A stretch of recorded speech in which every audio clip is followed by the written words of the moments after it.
Welcome to my channel. Today I'm going to share with you the top dozen things to do in Yosemite Valley or in Yosemite National Park. I've been to Yosemite 5 times, 3 times in the fall and twice in the summer. I can give you my view of what the top events are to do in Yosemite. The first being tunnel view. You enter tunnel view through the tunnel here and you get this great view of Yosemite Valley, El Capitan, and even Half Dome out in the distance, which will be my playground for these top 12 things that I'm going to share with you. First one let's talk about is El Capitan. It's such an awesome place. A lot of people overlook this place. There's a trail up to the base of El Capitan that many people do not know about or do not do. It's one of the top secrets, in my opinion, in Yosemite. It's also fun to check out the climbers on El Capitan. My kids and I have a blast here watching the climbers climb the mountain. Here's a view of the trail. It's actually a very short trail, only 0.4 miles up to the base of El Capitan. A little bit of elevation gain, but it's not bad as you walk through these trees. As we pop out of the trees here, you're right at the base of El Capitan. 3,000 feet straight up of monolithic granite. An amazing sight to behold. At nighttime, you come back to the meadows here, you can actually see lights on the granite high up. Those climbers climbing at night or just camping. My son and I played here at the base for a bit. But it's an amazing place to be, even hanging out in the meadow here and checking out El Capitan during the day. Years ago, my kids and I played here in the summertime in July, and we ended up floating the Merced River in front of El Capitan. Pretty awesome place. The number 3 thing to do in Yosemite is Yosemite Falls. My kids and I have always enjoyed climbing over the rocks to get near the base of Yosemite Falls and experience the water falling. In the summertime, there's tons of water flowing down here, but in the fall, as you can see, very little water is actually flowing, especially in October.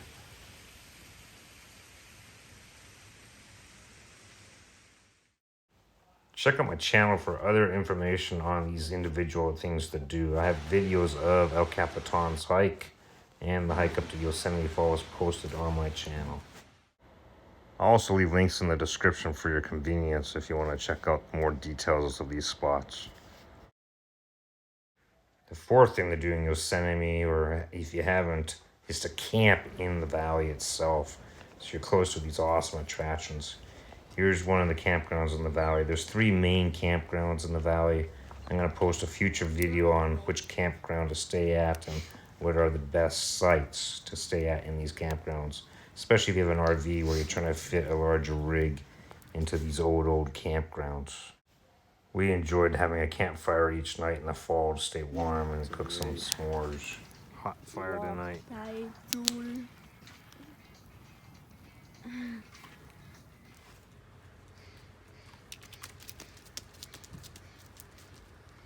If you do camp in the valley, you gotta be very careful with the critters, as there's lots of raccoons and even bears that frequent the campground.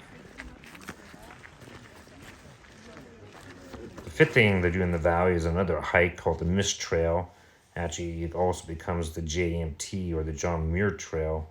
It takes you up to this bridge where you can get a view of Vernal Falls. This bridge is maybe just a little over a mile, so it's not too far up, but there's a lot of elevation gain. And the falls themselves are very impressive. Vernal Falls. If you choose, you can actually climb to the top of Vernal Falls, although there's a lot of steps, and you actually have to travel up through these cable-type section just by the falls. A little bit scary in spots. Long climb down. Oh no. Not again. That's where you came from. Not again. We were glad to be finally off these stairs eventually and back into the valley. At the bridge, though, you can also make a decision to hike up the JMT to Clark Point and Nevada Falls. Check out this climb where you get a great view of the valley.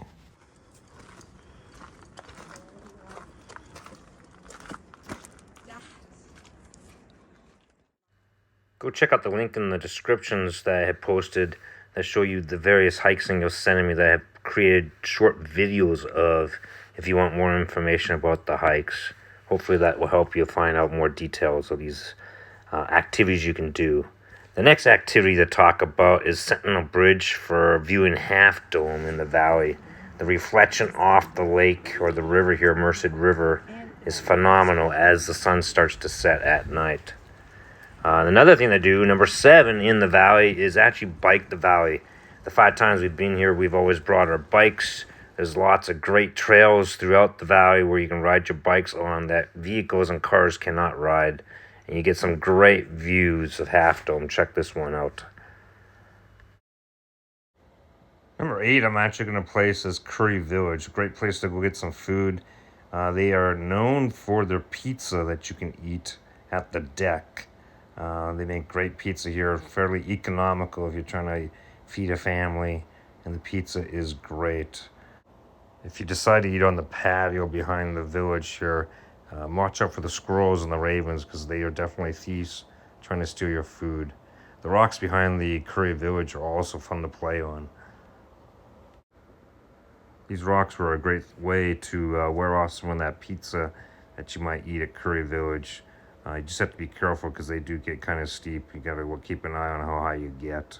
One of the spots we really enjoyed for eating breakfast at is near the loft. It's actually over by the visitor center. Great little spot, especially in the fall when it's kind of chilly out, to sit by the fire. The 9th thing I'm going to share with you is Mariposa Grove. This is about an hour or more outside the valley, so it takes some effort to get there.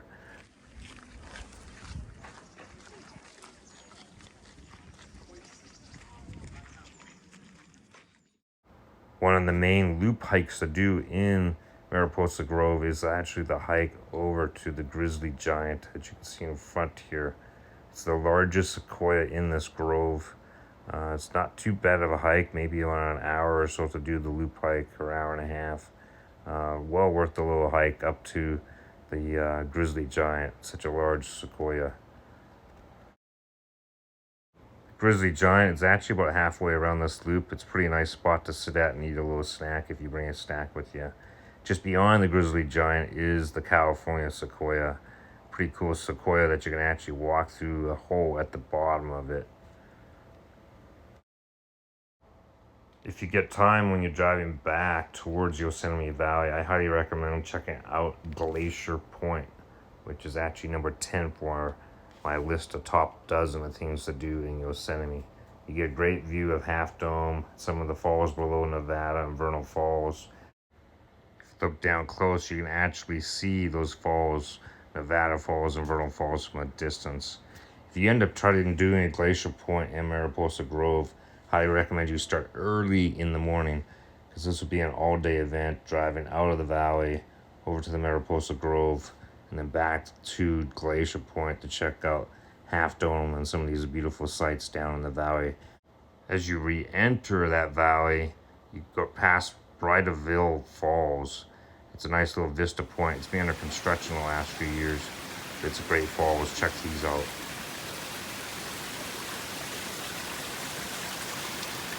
Take a picture for me. Take just a picture. Yeah. Can you do a parallel? So we made it to number 12, which is actually the drive on Highway 120, a 39-mile drive. It takes you out of Yosemite Valley to the east towards the town of Levining. During this drive, make sure you pull over at the lookout points. One spot you can actually see Half Dome, as you can see here. There's also a lot of nice little lakes. In this case, a very big lake that we stopped at. Great place to relax and take a break from the drive back through the forest here in the upper Sierras and enjoy the scenery in the area. As you head further east on Highway 120, you actually reach TUOLUMNE Meadows. Beautiful little spot. It gets congested here. You'll see speed limits actually decrease in the congested areas on Highway 120. But these meadows are gorgeous. If you continue a little bit further east, you actually reach the entrance or the exit of the park, and you still haven't entered the lakes. There's a nice lake right near the top of Tioga Pass that you can check out as well. And then you descend down Tioga Pass, pretty high mountain pass. This pass is only open during the summer when they get the first signs of snow. Usually mid to late October they close this pass, so just be aware. And there are no semi trucks on this pass. It's too steep for them.